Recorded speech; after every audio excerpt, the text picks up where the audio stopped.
فلاں بندے کے اوپر تقریر کر دی وہ بن جائے. کیوں؟ آپ لوگ عادی ہوتے ہیں کرامتیں اور معجزے سننے کے، لیکن آپ اس مجمع کو میں نے دیکھا کہ میں نے اسی جگہ پر 2009 میں کینیڈا کے اندر اعلیٰ حضرت عظیم البرکت شاہ رضا خان بریلوی رحمۃ اللہ علیہ پر ایک ڈیٹیل کے ساتھ گفتگو کی، میں ایک ماحول اور پوری مکمل گفتگو، اور آپ نے سماعت کی.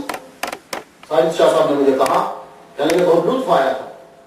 تو ہم سب ولیوں کو مانتے ہیں، ہم جتنے غوث ہیں انہیں مانتے ہیں، جتنے اقطاب ہیں انہیں مانتے ہیں، جتنے ابدال ہیں انہیں مانتے ہیں، جتنے اصحاب ہیں انہیں مانتے ہیں، جتنے انبیاء ہیں انہیں مانتے ہیں، جتنے رسول ہیں انہیں مانتے ہیں، جتنے مجدد ہیں اہل سنت ہم سب کو مانتے ہیں. تو یہ نہیں کہ اگر ایک کا ذکر ہے اہل سنت کے مجدد کا تو دوسرے کا انکار ہو رہا ہے، ایسا نہیں. لیکن گفتگو جو ہے وہ آپ کو بہت دھیان سے سننا ہے. جیسا کہ آپ نے سن لیا کہ 100 کے بعد تو آتا ہی آتا ہے. جن کی یاد میں آج جلسہ ہے یہ ایسا مجدد ہے کہ 1000 کا بھی حصہ شامل ہے اور 100 کا بھی حصہ شامل ہے. اب سوچئے کہ قوت ان کی کتنی ہوگی. اب قوت کتنی ہے یہ سن لیجئے کہ اگر یہ آدمی ہاں کر دیتا تو مغل سلطنت اکبر بادشاہ کے بعد ختم ہو جاتی. ہندوستان کے اندر پھر اگر بادشاہ چلتی تو مجدد الفسانی کے بیٹوں میں چلتی. یہ جملہ آپ کے لیے کافی ہے، میں اسٹارٹ یہیں سے لینا چاہتا ہوں کہ اگر یہ آدمی ہاں کر دیتا، مجدد الفسانی ہاں کر دیتے تو اکبر بادشاہ کے بعد پھر اور کوئی ہندوستان کا بادشاہ نہ ہوتا. اکبر بادشاہ کے بعد دوسرا بادشاہ پورے ہندوستان کا مجدد الفسانی ہوتے اور ان کے بعد ان کی نسل اور خلفاء چلتے. تو انہوں نے کہا ہمیں یہ تاج نہیں چاہیے، یہ تخت نہیں چاہیے، نبی کے قدموں کے اندر جگہ چاہیے. اب ایسے بندے کو سننے کے لیے حاضر تباہی چاہیے. لیکن اب مجھے بہت بنانا پڑے گا کہ رب نے جس کو علامہ غالب صاحب کہہ رہے ہیں کہ 1000 اور 100، یہ 1000 کا کیا چکر ہے. اور سن لیجیے اعلیٰ حضرت عظیم البرکت شاہ رضا خان بریلوی رحمۃ اللہ علیہ نہ ہوتے تو نبی کا عشق ختم ہو چکا ہوتا، مجدد الفسانی نہ ہوتے تو دین ہی ختم ہو چکا ہوتا. کیا بات ہے، جواب رکھیے گا، دین ہی ختم ہو چکا ہوتا، بہتان دین ہی ختم ہو چکا ہوتا. تو سن لو، اعلان ہو گیا مسجد میں کوئی اذان نہیں دے گا. اب مجدد الفسانی آنے لگے ہیں، لیکن مجھے پہلے بہت بتانا ہے. اذان کوئی باہر اذان نہیں دے گا، بادشاہ کے دربار میں مسجد نہیں بنے گی. آپ سنتے جاؤ اس مجدد نے آگے کیا کیا ہے. بادشاہ کے دربار میں مسجد نہیں تھی. آدھی رات کو کھڑا ہو کے بادشاہ سورج کی پوجا کرتا تھا. سورج کی پوجا کا ایک وقت آدھی رات کی ہے، ایک وقت جب سورج نکلتا ہے، ایک وقت جب سورج بیچ میں ہوتا ہے، ایک وقت عبادت کا سورج کا وہ ہے، پوجا کا جب سورج ڈوبتا ہے. اسی لیے 3 اوقات میں سجدہ حرام ہے.